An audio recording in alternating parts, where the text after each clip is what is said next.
Hello दोस्तों, स्वागत है आपका हमारे इस चैनल पर।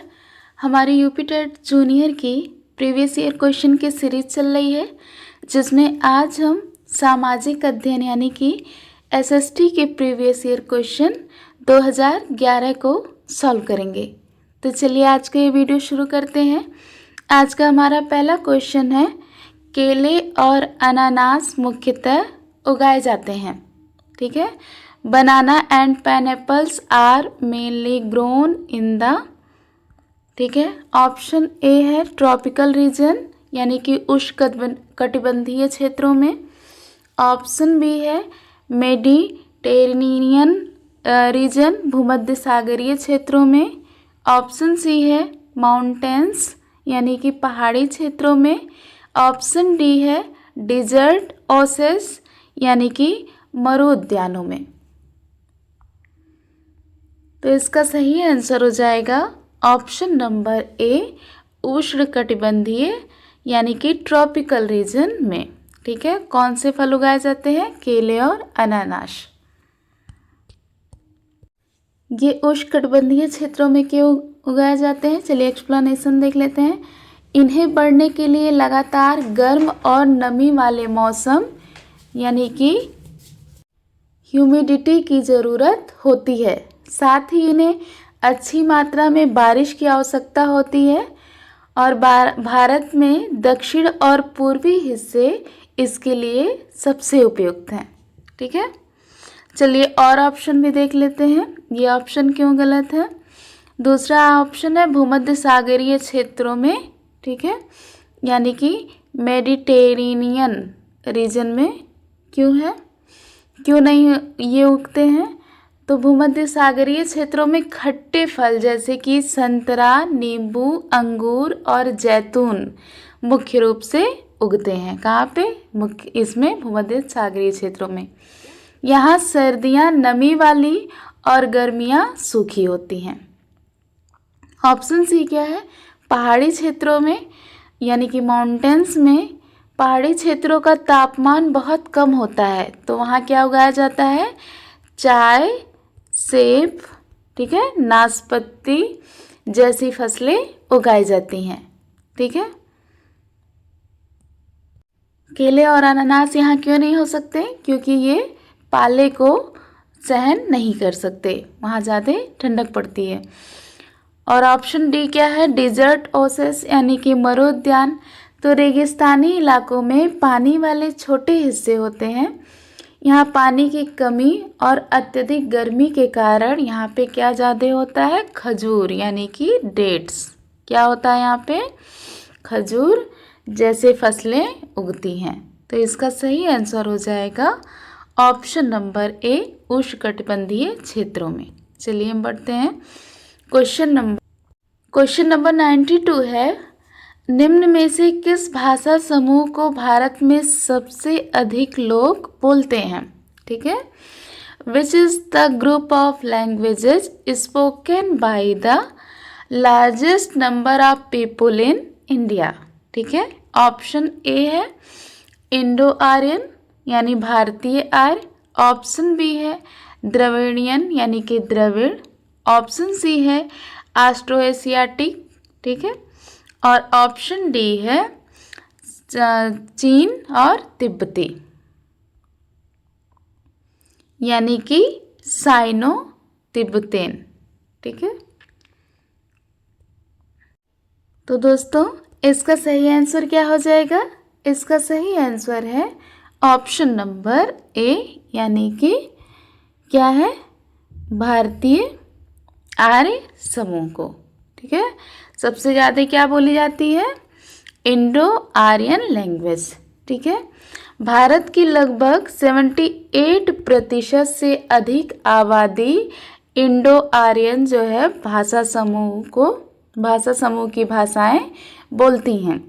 इसमें कौन कौन सी भाषा आते हैं? तो चलिए वो भी देख लेते हैं।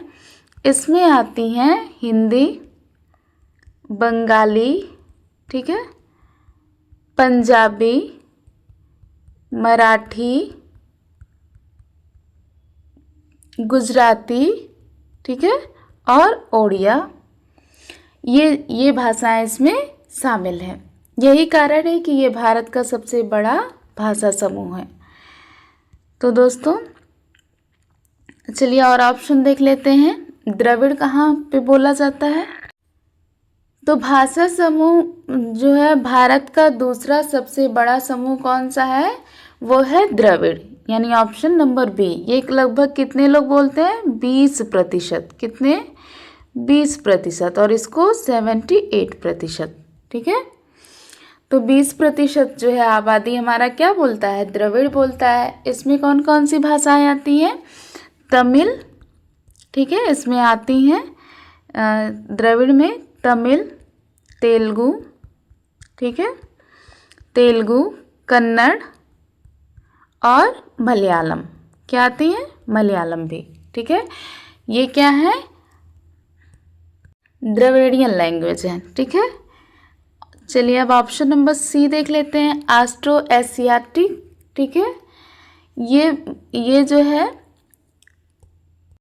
भाषा समूह मुख्य रूप से कहाँ बोला जाता है? Austro Asiatic. Option number C कहाँ बोला जाता है? झारखंड में, ठीक है, छत्तीसगढ़ में, ठीक है, और उड़ीसा के आदिवासी क्षेत्रों में। ठीक है, कहाँ पे? आदिवासी क्षेत्रों में बोला जाता है, जैसे कि संथाली भाषा। इसे बोलने वाले लोगों की संख्या बहुत कम है। कितनी है? लगभग 1% है। ठीक है, 1% से थोड़ी बहुत ज़्यादा है। और ऑप्शन नंबर डी क्या है? चीन तिब्बती, यानी कि साइनो तिब्बतन। तो चीन तिब्बती भाषा समूह का उपयोग उत्तर पूर्वी भारत में, कहाँ पे? उत्तर पूर्वी भारत में, यानी कि मणिपुर, मेघालय, यहाँ पे, और हिमालय क्षेत्रों में जो है बोले जाते हैं। इसे भारत की 1% से भी कम आबादी, 1 से कम बोलते हैं, 1 से कम आबादी इसको बोलते हैं। 1% से भी कम आबादी बोलती है चीन तिब्बती। तो दोस्तों इसका सही आंसर क्या हो गया? ऑप्शन नंबर ए, भारतीय आर्य। चलिए हम बढ़ते हैं क्वेश्चन नंबर 93 की ओर।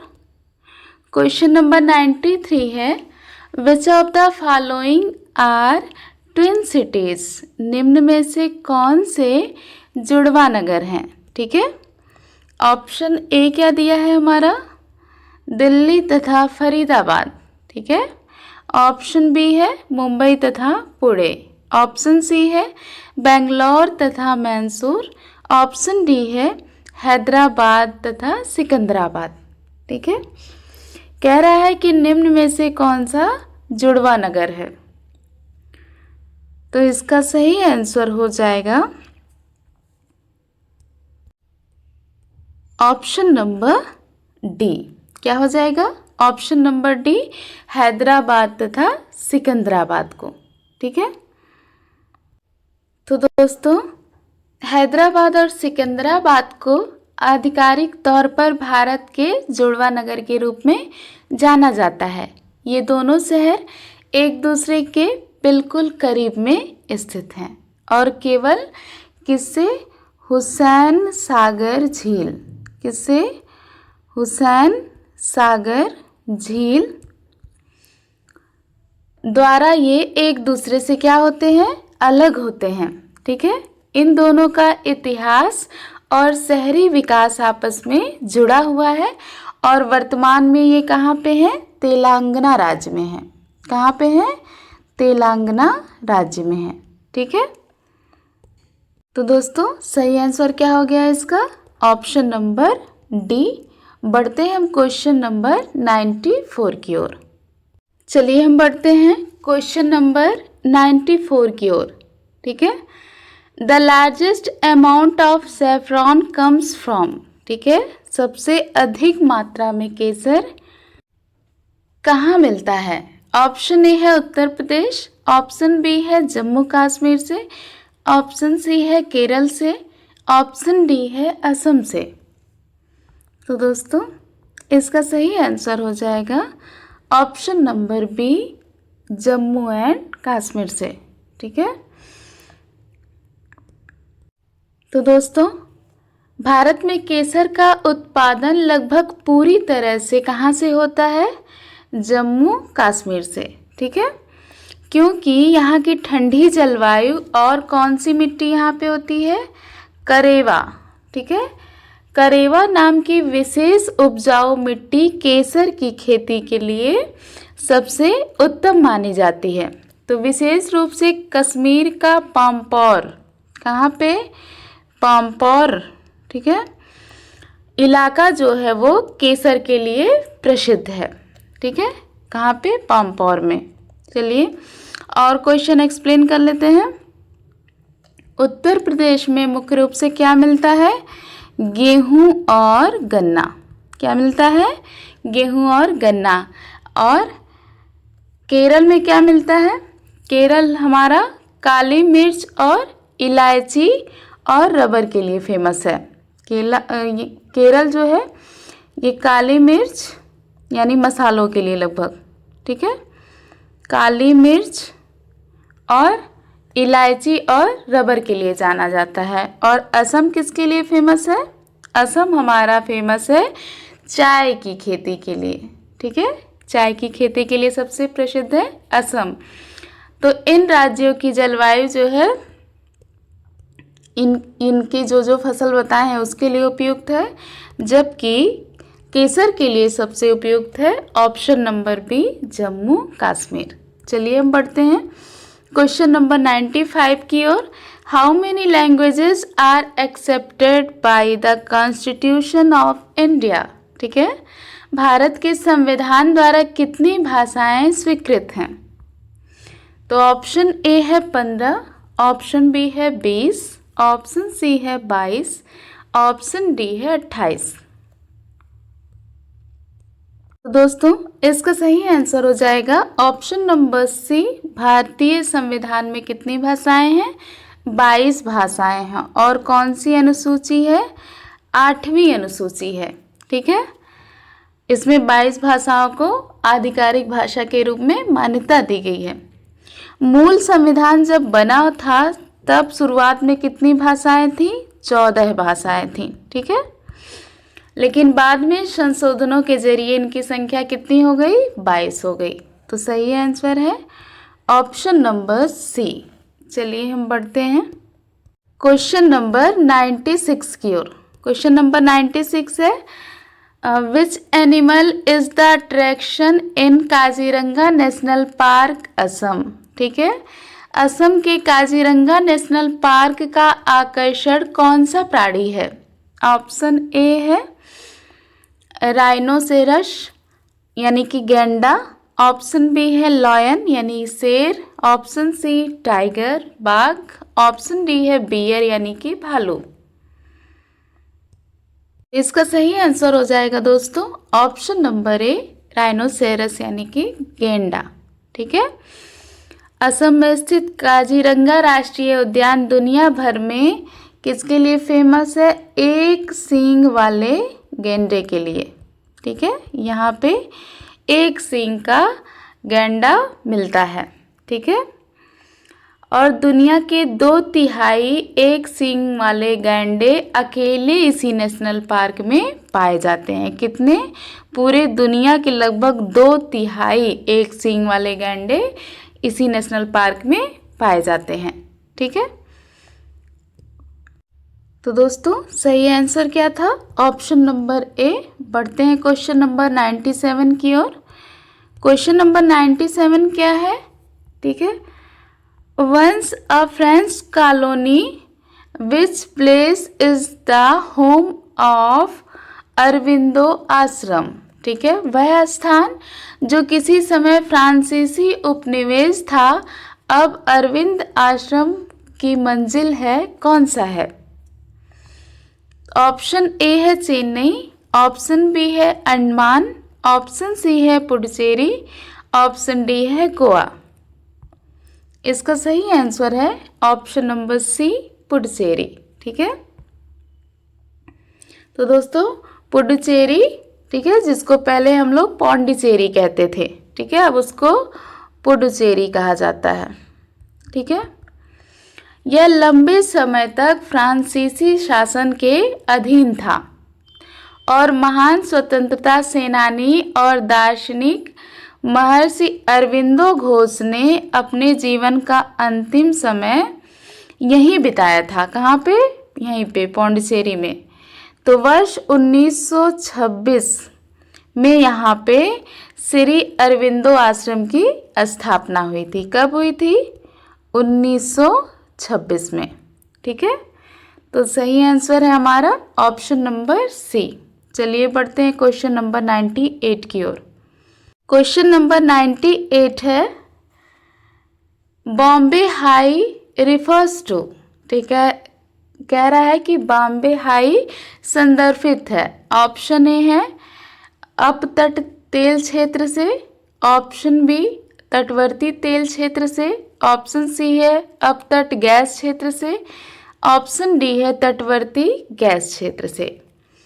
यानी कि offshore oil field, onshore oil field, offshore gas field, onshore gas field. तो इसका सही आंसर हो जाएगा ऑप्शन नंबर ए। क्या हो जाएगा? ऑप्शन नंबर ए, ऑफशोर ऑयल फील्ड, यानी अपतट तेल क्षेत्र से। ठीक है, तो दोस्तों इसका एक्सप्लेनेशन देख लेते हैं। बॉम्बे हाई यानी जिसको अब कहते हैं मुंबई हाई। ठीक है, मुंबई हाई मुंबई के तट से दूर अरब सागर में, कहाँ पे? अरब सागर में स्थित भारत का एक बहुत बड़ा समुद्री तेल क्षेत्र है। कौन सा? समुद्री तेल क्षेत्र। ठीक है, अपतट या ऑफशोर का मतलब क्या होता है? इसका मतलब होता है, अपतट का मतलब जो जमीन पर ना होकर कहाँ हो? समुद्र के अंदर हो। ठीक है, तो यहाँ से लगभग भारत का सबसे अधिक कच्चा तेल यानी कि क्रूड ऑयल निकाला जाता है। कहाँ से? बॉम्बे हाई से। ठीक है, तो अपतट का मतलब समझ आ गया होगा कि जो है जो ज़मीन पर ना हो, कहाँ हो? समुद्र के अंदर हो। और ऑन शोर का क्या मतलब होता है? ऑन शोर का मतलब है कि ज़मीन पर होता है जो। ठीक है, तो यहाँ सही आंसर है ऑप्शन नंबर ए। चलिए हम बढ़ते हैं क्वेश्चन नंबर 99 की ओर। क्वेश्चन नंबर 99 है, which of the following became the 26th state of India. Bharat का 26वां राज्य निम्न में से कौन सा है? ऑप्शन ए है उत्तराखंड, ऑप्शन बी है झारखंड, ऑप्शन सी है गोवा, ऑप्शन डी है छत्तीसगढ़। तो दोस्तों इसका सही आंसर हो जाएगा ऑप्शन नंबर डी, छत्तीसगढ़। ठीक है, तो वर्ष कब? 2000 में। कब? 2000 में भारत में 3 नए राज्य बने थे। इनमें से 1 नवंबर 2000 को मध्य प्रदेश से अलग होकर क्या बना था? छत्तीसगढ़ भारत का 26वां राज्य बना था। ठीक है, और कौन कौन से बने थे ये भी देख लेते हैं। तो 1 नवंबर को तो बन गया कौन सा? छत्तीसगढ़। ठीक है, छत्तीसगढ़। 9 नवंबर को क्या बना था? 9 नवंबर 2000 को भारत का 27वां राज्य क्या बना था? उत्तराखंड। और ये किससे अलग होकर बना था? उत्तर प्रदेश से। छत्तीसगढ़ किससे अलग होकर बना था? मध्य प्रदेश से। ठीक है, 28वां राज्य बना था 15 नवंबर 2000 को। ये झारखंड जो है ये बिहार से अलग होकर झारखंड बना था। ठीक है, झारखंड जो हमारा 28वां राज्य बना था। और गोवा जो है वो बहुत पहले 1987 में ये 25वां राज्य बना था गोवा। ठीक है, तो सही आंसर है ऑप्शन नंबर कौन सा? डी छत्तीसगढ़ 26वां बना था। बाकी सब याद में रखिएगा, हो सकता हो दूसरा कोई पूछ ले। चलिए हम बढ़ते हैं क्वेश्चन नंबर 100 की ओर। क्वेश्चन नंबर 100 है, which of the following rivers does not originate in India. कह रहा है निम्न में से कौन सी नदी का उद्गम भारत में नहीं है। ऑप्शन ए है कावेरी, ऑप्शन बी है नर्मदा, ऑप्शन सी है ब्रह्मपुत्र, ऑप्शन डी है गंगा। तो कौन सी नदी का उद्गम भारत में नहीं होता है वो बताना है। तो इसका सही आंसर होगा ऑप्शन नंबर सी ब्रह्मपुत्र। ठीक है, ब्रह्मपुत्र नदी का उद्गम भारत में नहीं बल्कि कहाँ? तिब्बत यानी कि चीन। ठीक है, चीन में मानसरोवर झील के पास से होता है। कहाँ से? मानसरोवर झील। ठीक है, झील के पास से होता है और इसको तिब्बत में क्या कहा जाता है? तिब्बत में इसको कहा जाता है यालुंग सांगपो। क्या कहा जाता है? सांगपो, यालुंग सांगपो कहा जाता है। यह तिब्बत से बहते हुए अरुणाचल प्रदेश के रास्ते भारत में प्रवेश करती है। कहाँ से? अरुणाचल प्रदेश के रास्ते भारत में प्रवेश करती है। चलिए और जो है ऑप्शन उसका एक्सप्लेनेशन देख लेते हैं। कावेरी नदी जो है वो कर्नाटक के कोडागु जिले से, ठीक है, कहाँ से? कर्नाटक के कोडागु जिले से निकलती है। नर्मदा नदी मध्य प्रदेश के अमरकंटक से निकलती है। ठीक है, मध्य प्रदेश के अमरकंटक से कौन सी निकलती है? नर्मदा नदी निकलती है। और गंगा नदी, जो गंगा नदी है ये उत्तराखंड में, ठीक है, उत्तराखंड में भागीरथी और अलकनंदा के मिलने से देवप्रयाग में बनती है। कहाँ पे? देवप्रयाग में कौन कौन मिलता है? भागीरथी और अलकनंदा। ठीक है, तो ये तीनों तो भारत से ओरिजिनेट होती हैं, लेकिन ऑप्शन नंबर सी जो ब्रह्मपुत्र है ये कहाँ से आती है? तिब्बत से। तो सही आंसर है ऑप्शन नंबर सी। बढ़ते हैं क्वेश्चन नंबर 101 पे। क्वेश्चन नंबर 101 है, who was the writer of Mahabharata. Mahabharata के लेखक कौन है? ऑप्शन ए है कालिदास, ऑप्शन बी है वेदव्यास, ऑप्शन सी है तुलसीदास, ऑप्शन डी है कौटिल्य। तो दोस्तों महाभारत महाकाव्य की रचना किसने की है? ऑप्शन नंबर बी वेदव्यास ने। ठीक है, चलिए और ऑप्शन देख लेते हैं। कालिदास जी ने क्या लिखा है? मेघदूत और अभिज्ञान शाकुंतलम। तुलसीदास जी ने क्या लिखा है? रामचरितमानस। और कौटिल्य यानी जिन्हें हम चाणक्य भी कहते हैं, ये राजनीति और अर्थशास्त्र पर कौन सी पुस्तक लिखे हैं? अर्थशास्त्र नामक प्रसिद्ध पुस्तक लिखे हैं। तो यहाँ सही आंसर है ऑप्शन नंबर बी वेदव्यास। चलिए बढ़ते हैं क्वेश्चन नंबर 102 पर। क्वेश्चन नंबर 102 है, लाल किले का निर्माण किसने कराया था? ऑप्शन ए है शेरशाह, ऑप्शन बी है हुमायूं, ऑप्शन सी है अकबर, ऑप्शन डी है Shahjahan. Who built the Red Fort? इसका सही आंसर है ऑप्शन नंबर डी शाहजहां ने। ठीक है, तो दिल्ली के प्रसिद्ध लाल किले का निर्माण किसने कराया था? मुगल बादशाह शाहजहां ने। कब? 1638 से 1648 के बीच करवाया था, जब उन्होंने अपनी राजधानी को आगरा से दिल्ली यानी कि शाहजहानाबाद बदला था। ठीक है, आगरा से दिल्ली यानी शाहजहानाबाद बदला था। यह किला लाल बलुआ पत्थर यानी रेड सैंडस्टोन से बना है। ठीक है, सही आंसर है ऑप्शन नंबर डी। बढ़ते हैं क्वेश्चन नंबर 103 पे। ठीक है, who was the first president of India? भारत के प्रथम राष्ट्रपति कौन थे? ऑप्शन ए है doctor Rajendra Prasad, option B है doctor S Radhakrishnan, option C है जाकिर हुसैन, ऑप्शन डी है जवाहरलाल नेहरू। तो दोस्तों इसका सही आंसर है option number A, doctor Rajendra Prasad ji थे और वे 1950 से लेकर 1962 तक लगातार 2 बार इस पद पर रहे। वे भारत के एकमात्र राष्ट्रपति हैं जिन्होंने 2 पूरे कार्यकाल पूरे किए हैं। ठीक है, तो सही आंसर है ऑप्शन नंबर ए। बढ़ते हैं क्वेश्चन नंबर 1। क्वेश्चन नंबर 104 है।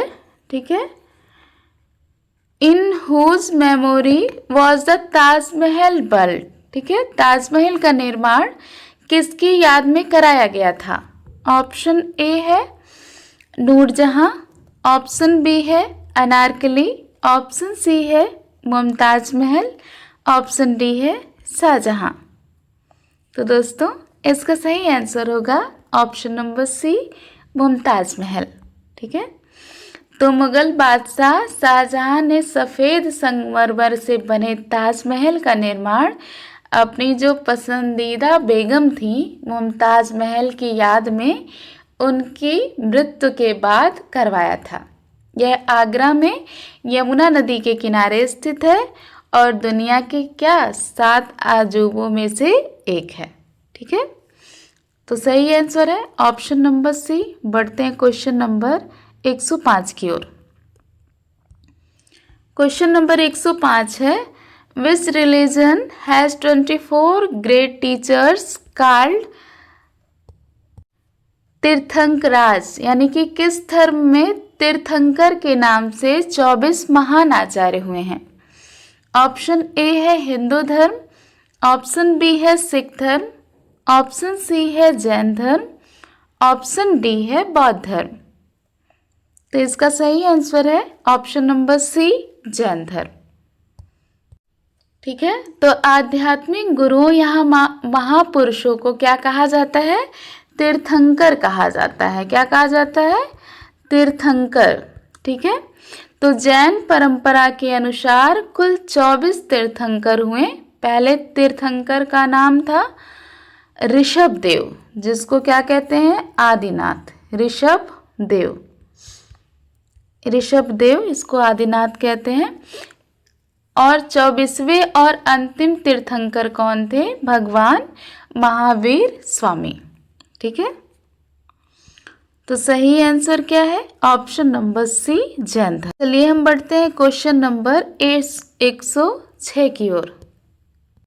क्वेश्चन नंबर 106 है भारत में the first nuclear test in India took place in 1974. What was it called? Bharat में पहला आणविक परीक्षण 1974 में हुआ था। इसे किस नाम से जाना जाता है? ठीक है, ऑप्शन ए है शक्ति 1, ऑप्शन बी है टोरंडो, ऑप्शन सी है चंगाई, ऑप्शन डी है स्माइलिंग बुद्धा, हंसते हुए बुद्धा। तो दोस्तों इसका सही आंसर है option number D, smiling Buddha. Bharat ने अपना पहला सफल परमाणु परीक्षण कब किया था? 18 मई 1974 में। ठीक है, और कहाँ पे? राजस्थान के पोखरण में किया था। उस दिन बुद्ध पूर्णिमा थी, इसलिए इस गुप्त मिशन का कोड नाम क्या रख दिया गया? स्माइलिंग बुद्धा रखा गया। और यह परीक्षण कब हुआ था? प्रधानमंत्री इंदिरा गांधी जी के कार्यकाल में हुआ था। तो सही आंसर है ऑप्शन नंबर डी।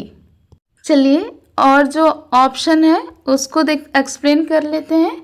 शक्ति 1 क्या है? ये 1998 में किए गए दूसरे परमाणु परीक्षण जो कहाँ पे हुआ था? पोखरण 2। पोखरण 2 का कोड नाम क्या है? शक्ति 1। ठीक है, और टोरंडो जो है एक प्राकृतिक तूफान का नाम है। ठीक है, चंगाई जो है वह स्थान है जहां पाकिस्तान ने अपना परमाणु परीक्षण किया था। ठीक है, तो सही आंसर है option number D, smiling Buddha. चलिए हम बढ़ते हैं क्वेश्चन नंबर 107 की ओर। क्वेश्चन नंबर 107 है शकुंतलम वॉज रिटन बाय। ठीक है, शकुंतलम, तो शाकुंतलम लिखी थी, किसने लिखी थी? ऑप्शन ए है कालिदास, ऑप्शन बी है भास, ऑप्शन सी है कंबन, ऑप्शन डी है अश्वघोष। तो इसका सही आंसर है ऑप्शन नंबर ए कालिदास। ठीक है, अभिज्ञान शाकुंतलम, जिसे हम आमतौर पर क्या कहते हैं? शाकुंतलम कहा जाता है, संस्कृत के महान कवि और नाटककार कालिदास की सबसे प्रसिद्ध रचना है। ठीक है, इसमें राजा दुष्यंत और शकुंतला की प्रेम कहानी और उनके पुत्र भरत का वर्णन है। ठीक है, तो सही आंसर है ऑप्शन नंबर ए कालिदास ने। चलिए और ऑप्शन भी एक्सप्लेन कर लेते हैं, हो सकता है उसी में से क्वेश्चन आ जाए। तो दोस्तों भास जो है ये संस्कृत के शुरुआती नाटककार थे और इन्होंने क्या लिखा है? स्वप्न वासव दत्तम। ठीक है, स्वप्न वासव दत्तम भास ने लिखा है। कंबन ने क्या लिखा है? कंबन ने तमिल भाषा में रामायण यानी कि कंब रामायण लिखा है। क्या नाम है? कंब रामायण। ठीक है, अश्वघोष ने क्या लिखा है? बुद्ध चरित। क्या लिखा है? बुद्ध चरित।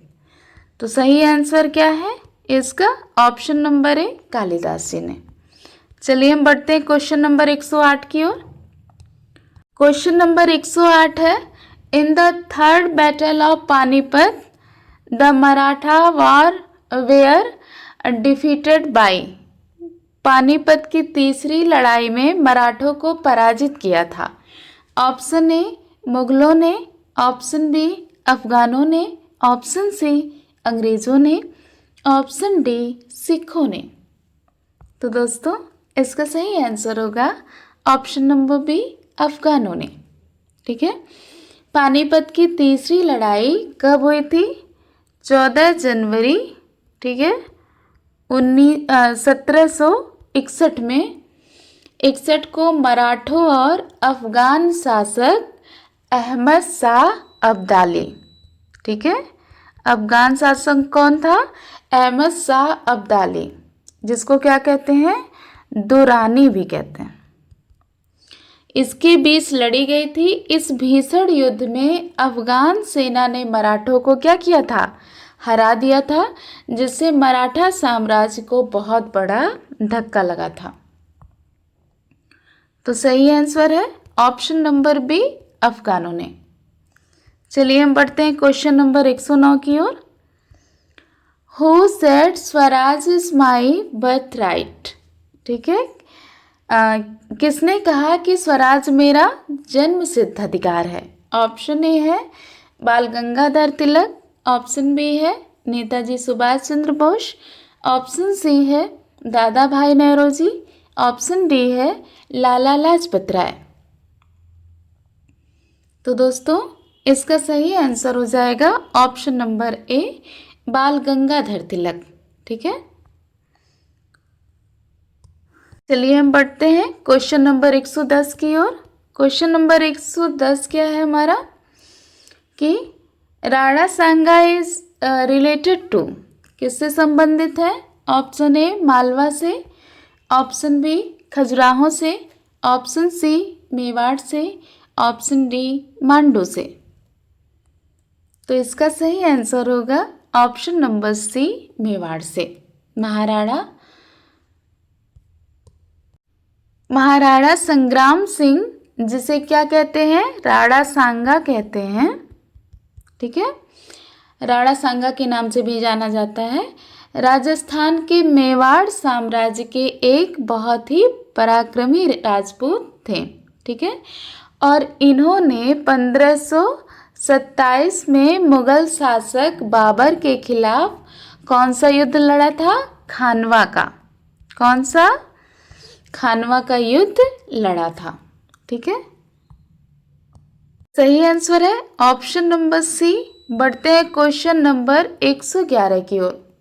ठीक है, क्वेश्चन नंबर 111 है, which state was the first to establish the Panchayati Raj institutions?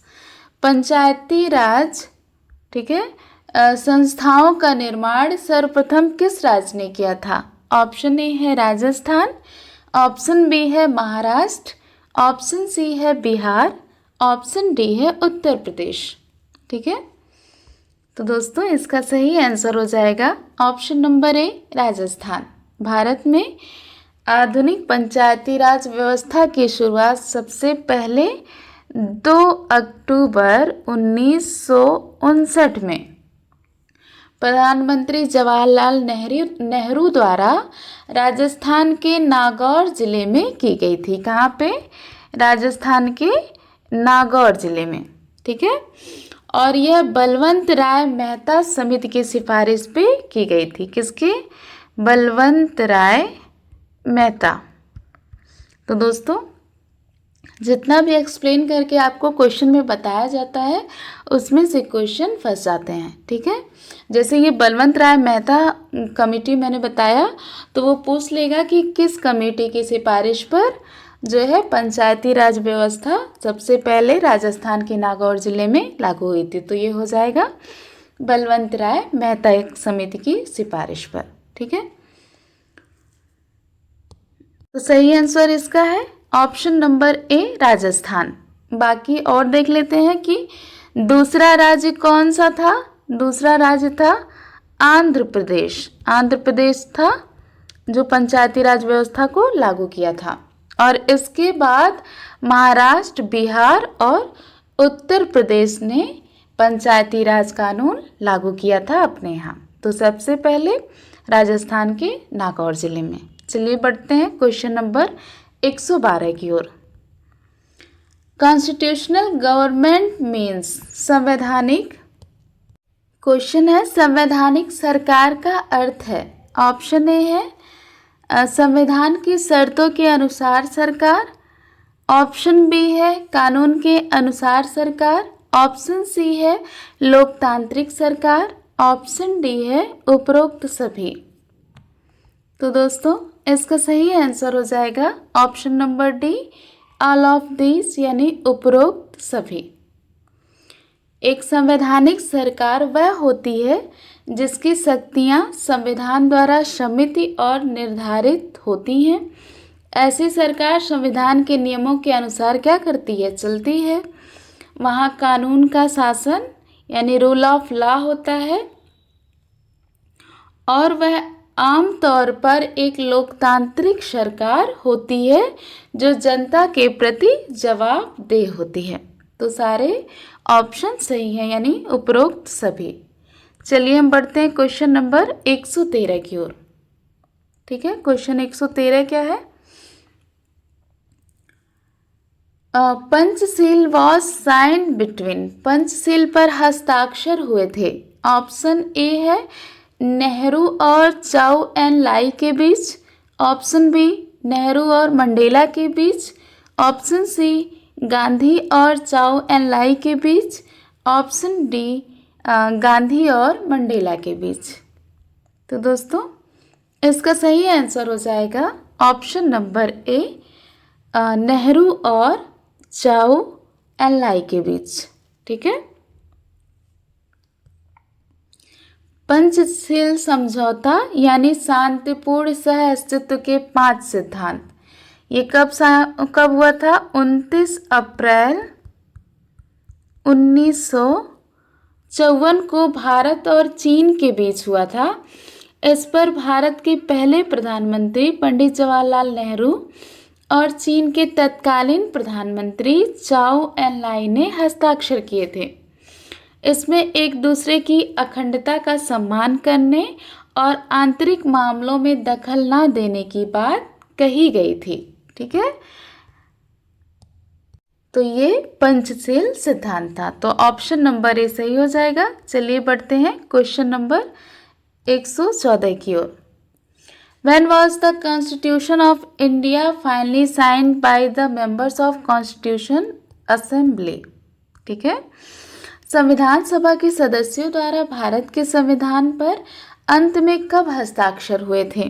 ठीक है, ऑप्शन ए है 26 नवंबर 1949, ऑप्शन बी है 24 जनवरी 1950, ऑप्शन सी है 26 जनवरी 1950, ऑप्शन डी है 28 फरवरी 1950।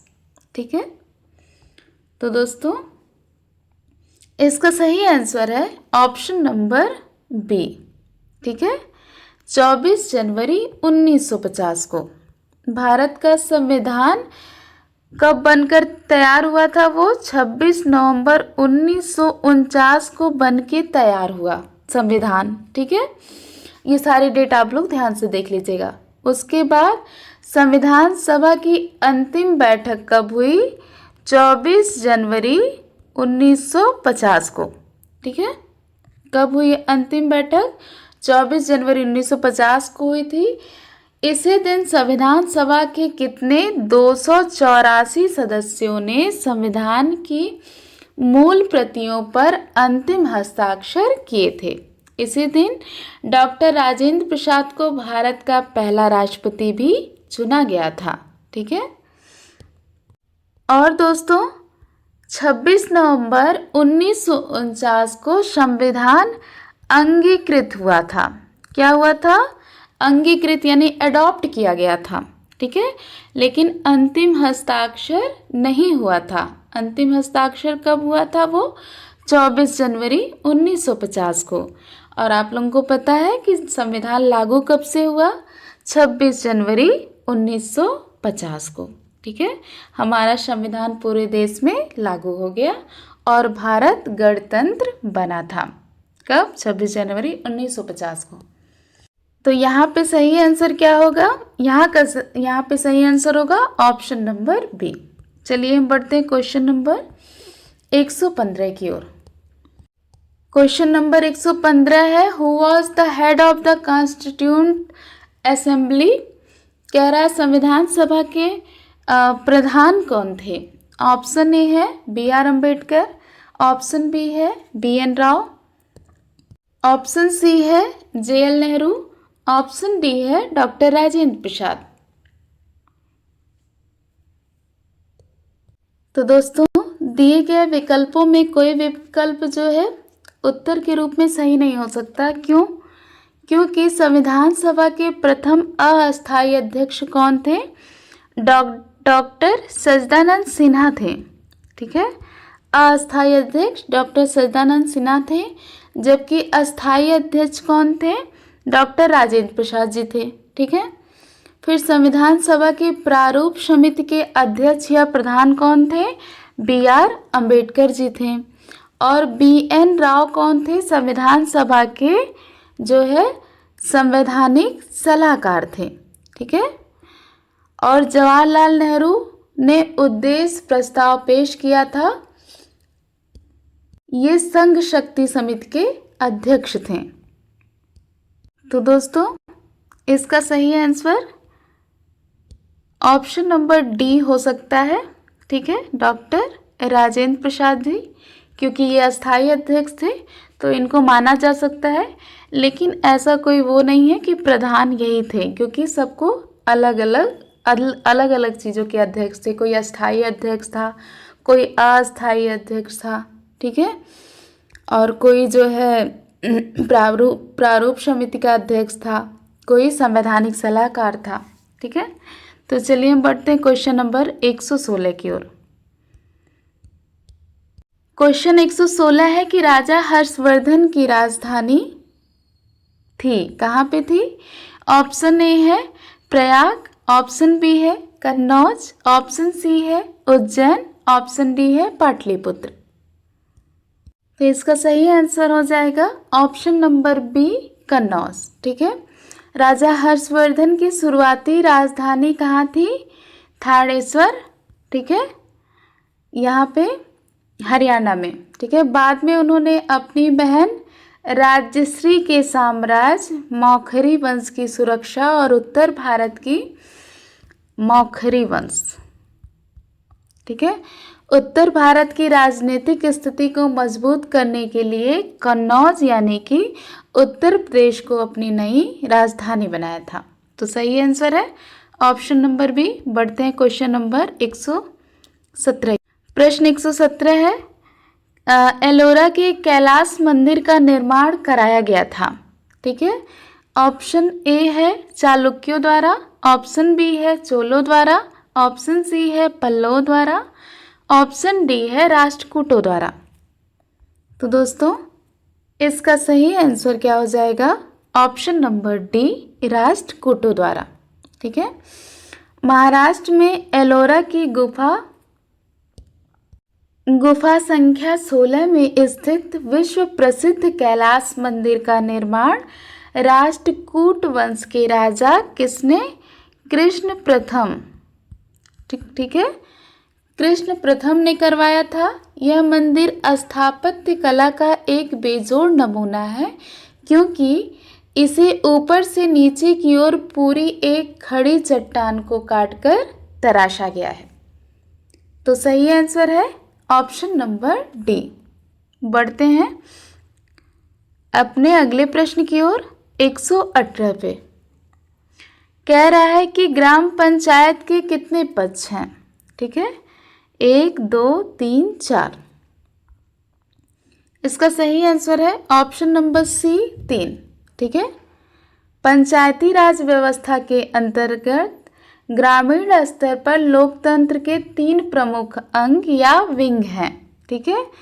पहला है ग्राम सभा, ठीक है, ग्राम सभा यानी गांव के सभी मतदाताओं का समूह। दूसरा है ग्राम पंचायत, ठीक है, ग्राम पंचायत चुने हुए सदस्यों और प्रधान की कार्यकारिणी। और तीसरा है न्याय पंचायत, ठीक है, यानी छोटे विवादों को निपटाने वाली संस्था। तो सही आंसर है ऑप्शन नंबर सी। चलिए हम बढ़ते हैं क्वेश्चन नंबर 119 की ओर। हमारा प्रश्न 119 है, नगर पालिका कमेटी का प्रधान कहलाता है, ठीक है। ऑप्शन ए है पार्षद यानी काउंसलर, ऑप्शन बी है मेयर, ऑप्शन सी है कलेक्टर, ऑप्शन डी है चेयरमैन यानी कि अध्यक्ष, चेयरपर्सन। तो नगर पालिका का जो है प्रधान, नगर पालिका कमेटी का प्रधान कौन कहलाता है? ऑप्शन नंबर डी, चेयरपर्सन या चेयरमैन या अध्यक्ष। चलिए हम बढ़ते हैं क्वेश्चन नंबर 120 की ओर। The village court is called, ग्राम न्यायालय कहलाता है। ऑप्शन ए ग्राम सभा, ऑप्शन बी न्याय पंचायत, ऑप्शन सी ग्राम पंचायत, ऑप्शन डी ग्राम अदालत। तो इसका सही आंसर हो जाएगा ऑप्शन नंबर बी। क्या हो जाएगा? ऑप्शन बी न्याय पंचायत। इसका एक्सप्लेनेशन देख लेते हैं। ग्रामीण स्तर पर छोटे मोटे दीवानी और फौजदारी आपसी विवादों को बिना महंगे अदालती खर्च के गांव में ही सुलझाने के लिए बनाई गई व्यवस्था को न्याय पंचायत कहा जाता है। इसे ग्रामीण क्षेत्र की स्थानीय अदालत यानी कि कोर्ट माना जाता है। चलिए हम बढ़ते हैं क्वेश्चन नंबर 121 की ओर। प्रश्न 121 है कि सूर्य के चारों ओर किस उपग्रह का मार्ग कहलाता है? किसी उपग्रह का मार्ग कहलाता है उसका। ऑप्शन ए है परिक्रमण, ऑप्शन बी है परिभ्रमण, ऑप्शन सी है कक्षा यानी ऑर्बिट, ऑप्शन डी है स्पिन यानी प्रचक्कर, यानी कि इसी को घूर्णन कहेंगे। तो सूर्य के चारों ओर किसी उपग्रह का मार्ग क्या कहलाता है, हमको यही बताना है। तो इसका सही आंसर हो जाएगा ऑप्शन नंबर सी, ऑर्बिट यानी कि कक्षा। अंतरिक्ष में कोई भी ग्रह या खगोलीय पिंड सूर्य के चारों ओर जिस निश्चित और अंडाकार रास्ते यानी पाथ पर चक्कर लगाता है, उस रास्ते को उसकी कक्षा यानी कि ऑर्बिट कहते हैं। तो सही आंसर है सी। बढ़ते हैं अपने अगले प्रश्न की ओर। प्रश्न नंबर 122। पृथ्वी के सबसे निकटतम खगोलीय पिंड है? सूर्य है, चंद्रमा है, शुक्र है, प्रॉक्सिमा सेंचुरी है। तो इसका सही आंसर है ऑप्शन नंबर बी, चंद्रमा। पृथ्वी का एकमात्र प्राकृतिक उपग्रह चंद्रमा यानी मून पृथ्वी के सबसे पास स्थित खगोलीय पिंड है। इसकी पृथ्वी से औसत दूरी लगभग 3,84,400 किलोमीटर है। ठीक है, जबकि सूर्य पृथ्वी से लगभग 15 करोड़ किलोमीटर दूर है। ठीक है, तो सही आंसर है ऑप्शन नंबर बी। चलिए हम बढ़ते हैं प्रश्न 123 की ओर। कह रहा है कि भूमध्य रेखा नहीं गुजरती है। ऑप्शन ए है उत्तरी अमेरिका से, ऑप्शन बी है दक्षिणी अमेरिका से, ऑप्शन सी है अफ्रीका से, ऑप्शन डी है उपरोक्त में से कोई एक महाद्वीप। तो दोस्तों इसका सही आंसर है, कब बताना है कि भूमध्य रेखा नहीं गुजरती है। तो ये सही आंसर हो जाएगा ऑप्शन नंबर ए, नॉर्थ अमेरिका यानी उत्तरी अमेरिका से। भूमध्य रेखा या इक्वेटर, इसको क्या कहते हैं? जीरो अक्षांश रेखा। ठीक है, ये पृथ्वी के बीचों बीच से गुजरती है। यह उत्तरी अमेरिका महाद्वीप से नहीं गुजरती है, वह इसके काफ़ी उत्तर में स्थित है। तो सही आंसर है ऑप्शन नंबर ए। बढ़ते हैं अपने अगले प्रश्न। प्रश्न नंबर 124 है कि महासागर से छोटा वृहत लवणीय जलाशय क्या कहलाता है? ऑप्शन ए है झील, ऑप्शन बी है द्वीप यानी कि आइसलैंड, ऑप्शन सी है सागर, ऑप्शन डी है रिवर्स। सही आंसर हो जाएगा ऑप्शन नंबर सी, सागर यानी कि सीज। महासागर दुनिया के सबसे बड़े खारे पानी के स्रोत होते हैं। महासागरों के वे हिस्से जो जमीन के पास होते हैं और आकार में महासागर से छोटे लेकिन बहुत बड़े होते हैं, उन्हें सागर यानी सीज कहा जाता है, जैसे कि अरब सागर, लाल सागर। ठीक है, चलिए जान लेते हैं झील किसे कहते हैं। तो झील जो है चारों ओर से जमीन से घिरी छोटी जल संरचनाएं होती हैं। द्वीप क्या होता है? पानी के बीच की जमीन को कहते हैं द्वीप यानी आइसलैंड। और नदियाँ मीठे बहते पानी का स्रोत होती हैं। तो यहाँ सही आंसर है ऑप्शन नंबर सी, सागर। चलिए बढ़ते हैं क्वेश्चन 125 की ओर। किसी नदी और उसके सहायकों द्वारा अपवाह क्षेत्र कहलाता है? ठीक है, क्या कहलाता है? ऑप्शन ए है नदी घाटी, ऑप्शन बी है नहर, ऑप्शन सी है बांध, ऑप्शन डी है जल डमरू मध्य। तो इसका सही आंसर हो जाएगा ऑप्शन नंबर ए, बेसिन यानी कि नदी घाटी। ठीक है, जब एक मुख्य नदी और उसकी सभी सहायक नदियाँ यानी ट्रिब्यूटरीज मिलकर जितने बड़े इलाके के पानी को बहाकर ले जाती हैं, उस पूरे भौगोलिक क्षेत्र को उस नदी का बेसिन या नदी घाटी यानी कि रिवर बेसिन कहा जाता है, जैसे गंगा नदी का बेसिन। ठीक है, तो सही आंसर है ऑप्शन नंबर ए। बढ़ते हैं क्वेश्चन नंबर 126 की ओर। भारत की वृहत्तम नदी कौन सी है? गोदावरी, कृष्णा, महानदी, गंगा। तो इसका सही आंसर है option number D, Ganga. Ganga नदी भारत की सबसे लंबी नदी है। भारत में इसकी कुल लंबाई 2510 किलोमीटर और कहीं कहीं 2525 किलोमीटर है। ठीक है, ज़्यादातर ये सही होता है 2525 किलोमीटर। यह उत्तराखंड के हिमालय से निकलकर बंगाल की खाड़ी में गिरती है। ठीक है, तो सही आंसर है ऑप्शन नंबर डी। चलिए और ऑप्शन देख लेते हैं। गोदावरी जो है, इसको जो है दक्षिण भारत की सबसे लंबी नदी कहा जाता है, या फिर इसे दक्षिण की गंगा भी कहते हैं। ये कितनी लंबी है? 1465 किलोमीटर। ठीक है, लेकिन ये गंगा नदी से क्या है? छोटी है। और कृष्णा और महानदी की लंबाई भी गंगा नदी से काफ़ी कम है। तो सही आंसर है ऑप्शन नंबर डी, गंगा। चलिए बढ़ते हैं अपने अगले प्रश्न 127 पे। 127 नंबर प्रश्न है, ग्रीनविच माध्य समय तथा भारतीय मानक समय के बीच समयांतर कितना है? ठीक है, तो दोस्तों इसका सही आंसर हो जाएगा ऑप्शन नंबर बी, 5 घंटे 30 मिनट। चलिए हम बढ़ते हैं अपने अगले प्रश्न 128 की ओर। निम्न में से कौन सी भू आकृति भारत में नहीं पाई जाती है? ऑप्शन ए है लैगून, ऑप्शन बी है हिमनदी, ऑप्शन सी है हिमशैल, ऑप्शन डी है डेजर्ट यानी कि मरुस्थल। तो इसका सही आंसर है ऑप्शन नंबर सी, हिमशैल यानी कि आइसबर्ग। ठीक है, हिमशैल यानी कि आइसबर्ग बर्फ के बहुत बड़े तैरते हुए टुकड़े होते हैं जो ग्लेशियरों से टूटकर सीधे ध्रुवीय सागरों जैसे अंटार्कटिका या आर्कटिक महासागर में तैरते हैं।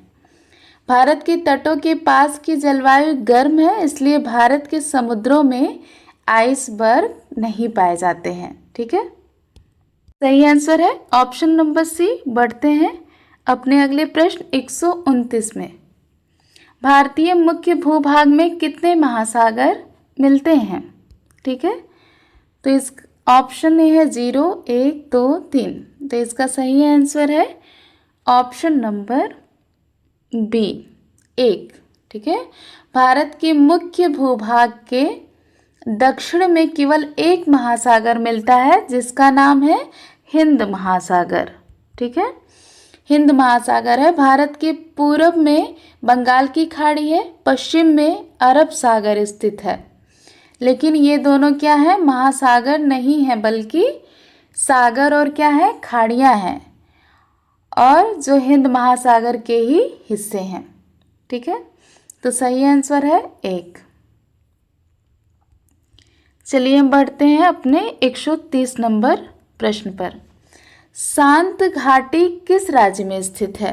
ठीक है, silent valley located in which state? तो इसका ऑप्शन ए है महाराष्ट्र, ऑप्शन बी है केरल, ऑप्शन सी है उत्तराखंड, ऑप्शन डी है कर्नाटक। इसका सही आंसर होगा ऑप्शन नंबर बी, केरल। शांत घाटी या साइलेंट वैली राष्ट्रीय उद्यान केरल के पलक्कड़ जिले में नीलगिरी पहाड़ियों में स्थित है।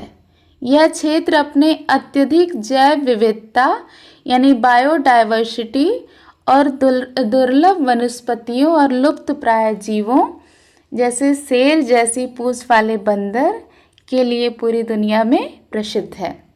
तो सही आंसर है ऑप्शन नंबर बी। और फूलों की घाटी कहाँ है? वैली ऑफ फ्लावर्स उत्तराखंड में है। ये बढ़ते हैं क्वेश्चन नंबर 131 की ओर। गौतम बुद्ध ने पहला प्रवचन दिया था। ऑप्शन ए है प्रयाग में, ऑप्शन बी है लुम्बिनी में, ऑप्शन सी है गया में, ऑप्शन डी है सारनाथ में। इसका सही आंसर है ऑप्शन नंबर डी, सारनाथ में। तो बोध गया में ज्ञान प्राप्ति के बाद महात्मा बुद्ध सबसे पहले सारनाथ यानी वाराणसी उत्तर प्रदेश के पास आए थे। यहाँ उन्होंने अपने 5 ब्राह्मण शिष्यों को अपना पहला उपदेश दिया था। बौद्ध इतिहास में इस घटना को क्या कहते हैं?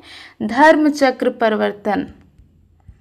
धर्मचक्र प्रवर्तन के नाम से जाना जाता है। तो सही आंसर है ऑप्शन नंबर डी। बढ़ते हैं अपने क्वेश्चन 132 की ओर।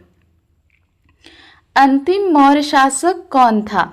बिंदुसार, ऑप्शन ए है बिंदुसार, ऑप्शन बी है चंद्रगुप्त मौर्य, ऑप्शन सी है देववर्मन, ऑप्शन डी है बृहद्रथ। तो इसका सही आंसर होगा option number D, Brihadratha. Maurya वंश का अंतिम राजा था बृहद्रथ, ठीक है। और 185 ईसा पूर्व में उसके ही सेनापति पुष्यमित्र शुंग ने धोखे से परेड के दौरान उसकी हत्या कर दी थी और मगध पर एक नए राजवंश शुंग वंश की स्थापना की थी। तो सही आंसर है ऑप्शन नंबर डी। बढ़ते हैं अपने अगले क्वेश्चन 133 पे।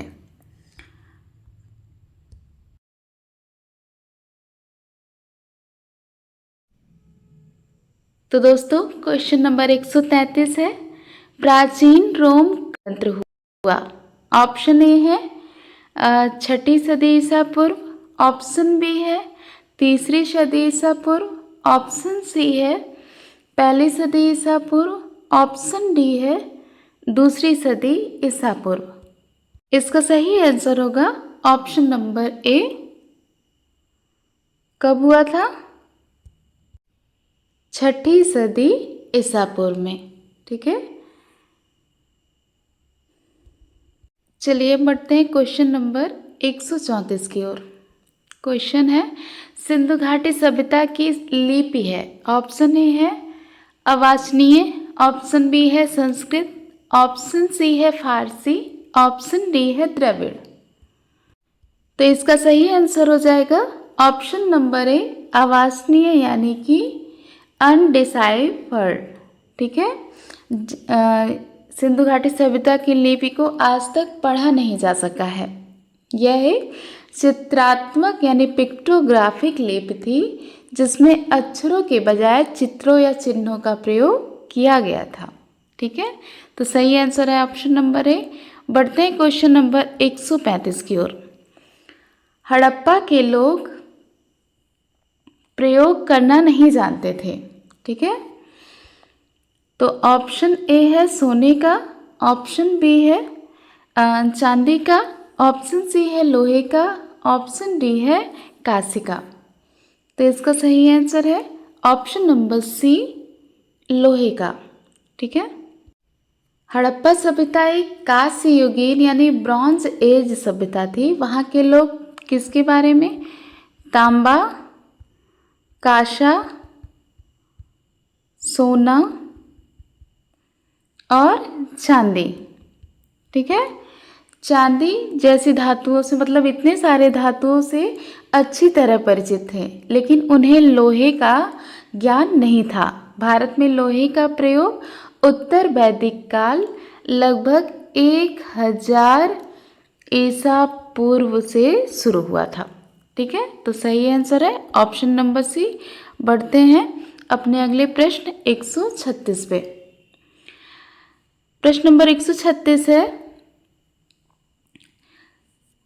शक काल की शुरुआत कनिष्क ने की थी।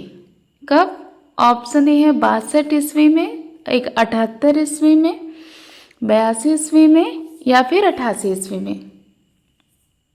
तो दोस्तों सही आंसर है ऑप्शन नंबर बी, 78 ईस्वी में।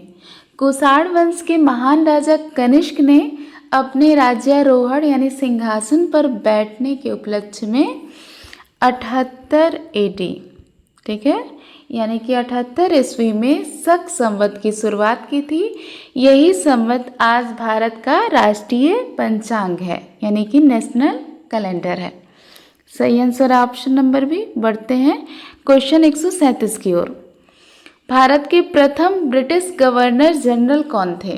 ठीक है, ऑप्शन ए है डलहौजी, ऑप्शन बी है हेस्टिंग्स, ऑप्शन सी है क्लाइव, ऑप्शन डी है कैनिंग। तो दोस्तों इसमें से कोई भी आंसर सही नहीं है, ठीक है। ये चारों ऑप्शन सही नहीं है क्योंकि भारत के प्रथम British governor general Lord William Bentinck था, ठीक है। जबकि वॉरेन हेस्टिंग्स 1774 में बंगाल के गवर्नर जनरल नियुक्त किए गए थे। जबकि लॉर्ड क्लाइव जो थे वो बंगाल के पहले गवर्नर थे, और जो है वॉरेन हेस्टिंग्स जो थे वो बंगाल के पहले गवर्नर जनरल थे। जबकि लॉर्ड कैनिंग कौन थे? भारत के पहले वायसराय थे। ठीक है, तो इसका सही आंसर कोई भी नहीं है। सही आंसर है कौन थे? Lord William Bentinck. ठीक है, लॉर्ड विलियम बेंटिक।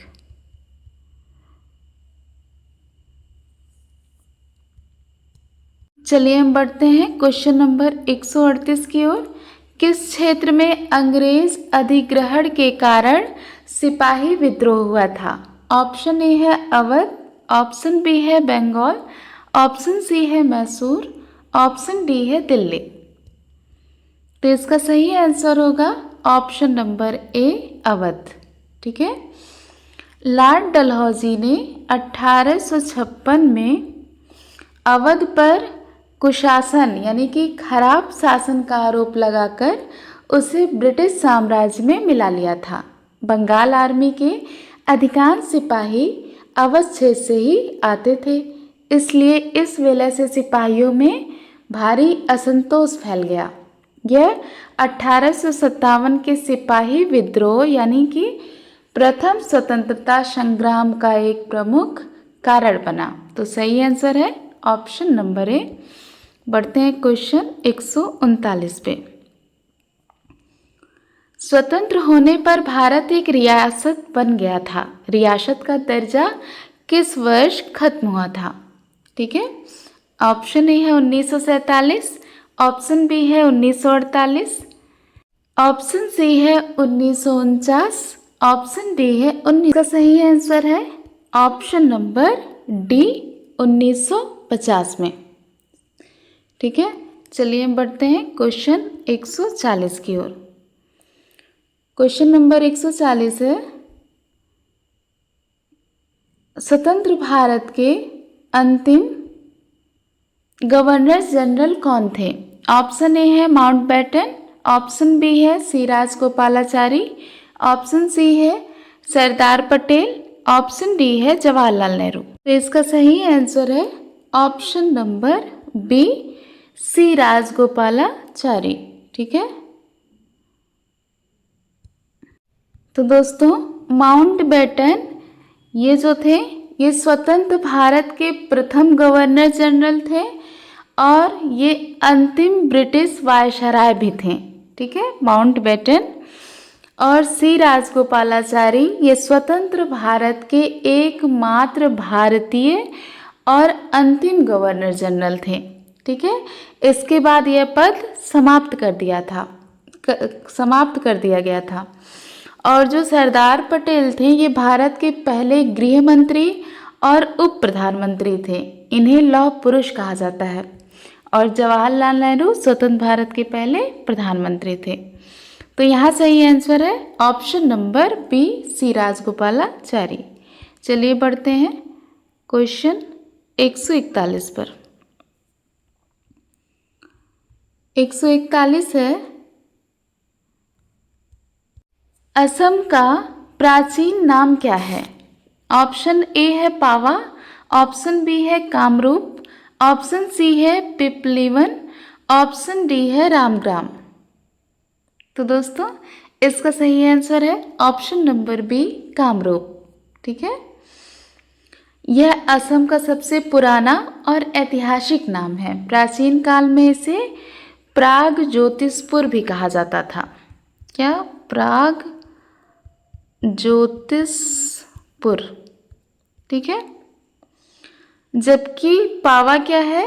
यह जैन धर्म का एक प्राचीन और पवित्र स्थान है जहाँ भगवान महावीर ने मोक्ष प्राप्त किया था। और ऑप्शन देख लेते हैं। पिपलीवन क्या है? यह मौर्य वंश के इतिहास से जुड़ा एक प्राचीन स्थान माना जाता है जो नेपाल के तराई या उत्तर प्रदेश के क्षेत्र में स्थित है। रामग्राम क्या है? यह बौद्ध धर्म से जुड़ा एक ऐतिहासिक स्थान है जहां भगवान बुद्ध के धातु अवशेषों पर एक स्तूप बनाया गया था। तो सही आंसर है ऑप्शन नंबर बी। बढ़ते हैं प्रश्न नंबर 142 की ओर। दिलवाड़ा मंदिर उदाहरण है। ऑप्शन ए है जैन स्थापत्य के, ऑप्शन बी है बौद्ध स्थापत्य के, ऑप्शन सी है मुगल स्थापत्य के, ऑप्शन डी है सल्तनत स्थापत्य के। तो इसका सही आंसर होगा ऑप्शन नंबर ए जैन स्थापत्य के। ठीक है। राजस्थान के माउंट आबू में स्थित दिलवाड़ा मंदिर अपने अद्भुत संगमरमर की नक्काशी और जैन स्थापत्य कला के लिए प्रसिद्ध है। ठीक है। क्वेश्चन नंबर 143 की ओर। ठीक है। क्वेश्चन नंबर 143 क्या है? चाणक्य को किस नाम से भी जाना जाता है? तो दोस्तों इसका सही आंसर हो जाएगा ऑप्शन नंबर सी विष्णुगुप्त। इनको चाणक्य, विष्णुगुप्त या कौटिल्य 3 नामों से जाना जाता है। ठीक है।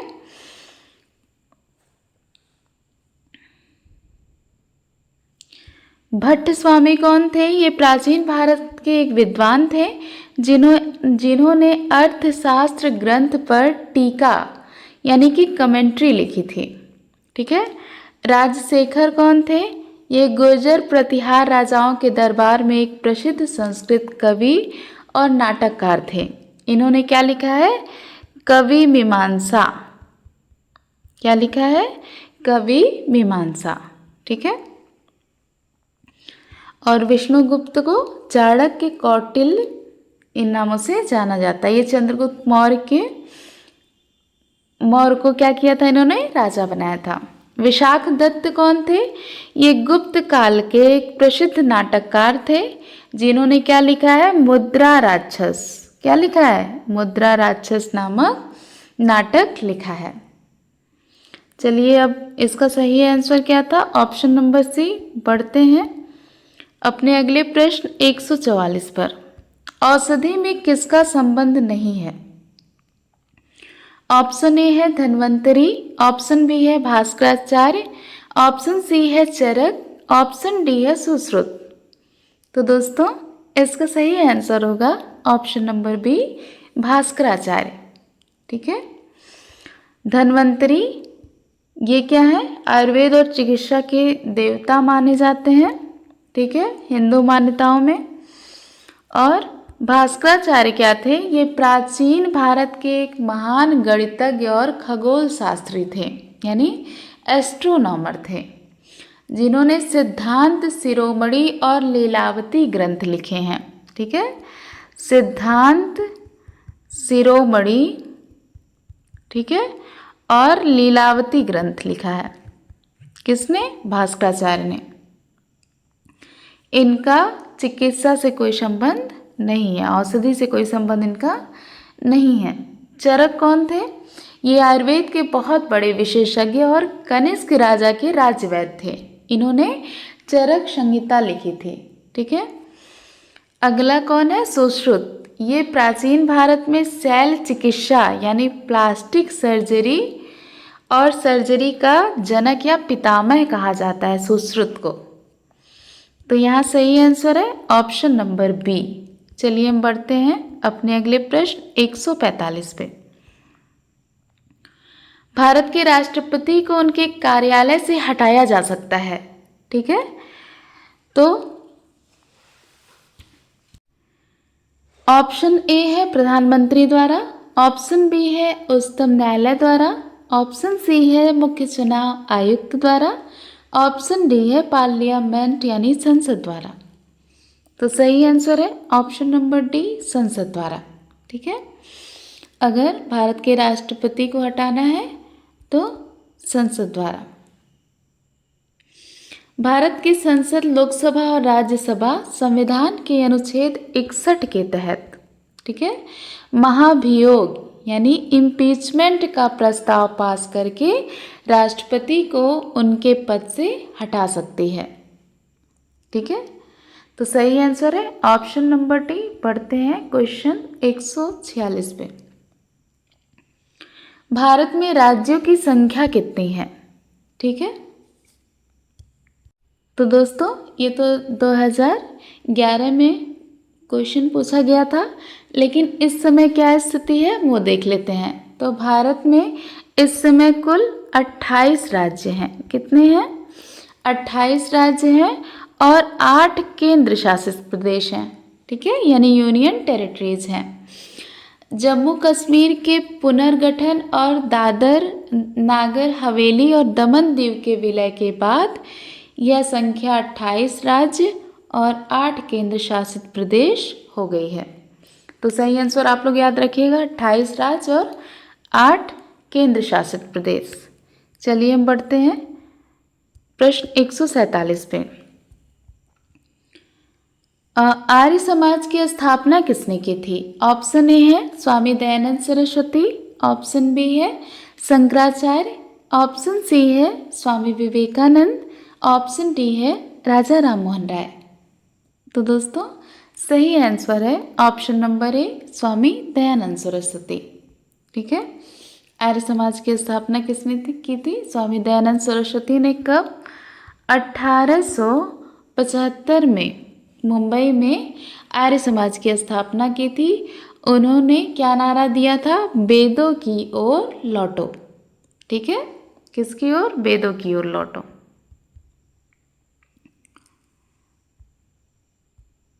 चलिए हम बढ़ते हैं अपने अगले क्वेश्चन 148 पे। हमारा प्रश्न 148 है, राज्य मंत्री परिषद की नियुक्ति किसकी सलाह पर की जाती है? ऑप्शन ए है राज्यपाल, ऑप्शन बी है प्रधानमंत्री, ऑप्शन सी है राष्ट्रपति, ऑप्शन डी है उपराष्ट्रपति।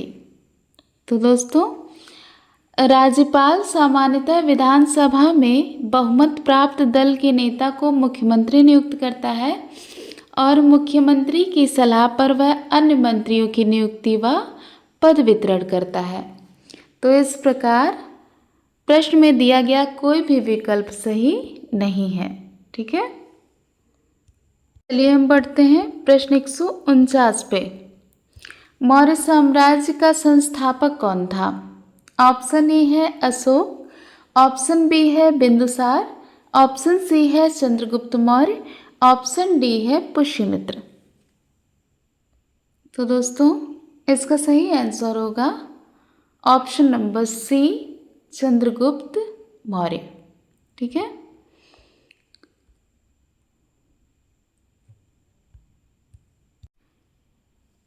चंद्रगुप्त मौर्य ने चाणक्य की सहायता से मगध के नंद वंश के अंतिम शासक घनानंद को हराकर मौर्य साम्राज्य की स्थापना की थी। चलिए हम बढ़ते हैं अपने अगले प्रश्न 150 पे। फाहियान ने किसके शासनकाल के दौरान भारत का दौरा किया था? ऑप्शन ए है हर्षवर्धन, ऑप्शन बी है अशोक, ऑप्शन सी है चंद्रगुप्त द्वितीय, ऑप्शन डी है नन ऑफ देम। तो इसका सही आंसर होगा ऑप्शन नंबर सी। ठीक है, ऑप्शन नंबर सी, चंद्रगुप्त द्वितीय के टाइम। ठीक है, फाहियान एक चीनी बौद्ध भिक्षु था जो गुप्त वंश के सम्राट चंद्रगुप्त द्वितीय, जिन्हें हम लोग क्या कहते हैं? विक्रमादित्य। ठीक है, विक्रमादित्य के समय भारत की यात्रा पर आया था। ठीक है, चलिए हर्षवर्धन, राजा हर्षवर्धन के शासनकाल में एक प्रसिद्ध चीनी यात्री कौन आया था? वेनसोंग आया था।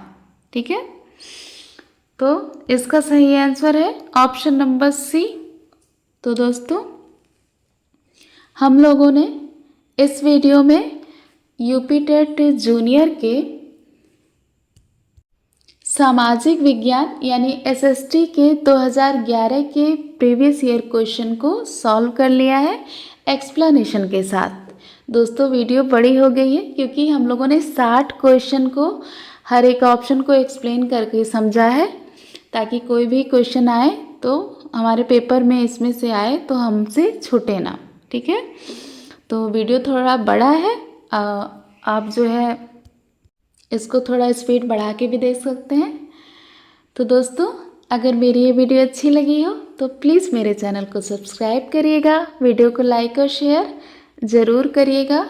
मिलते हैं अपने अगले वीडियो में, तब तक के लिए जय हिंद, टेक केयर।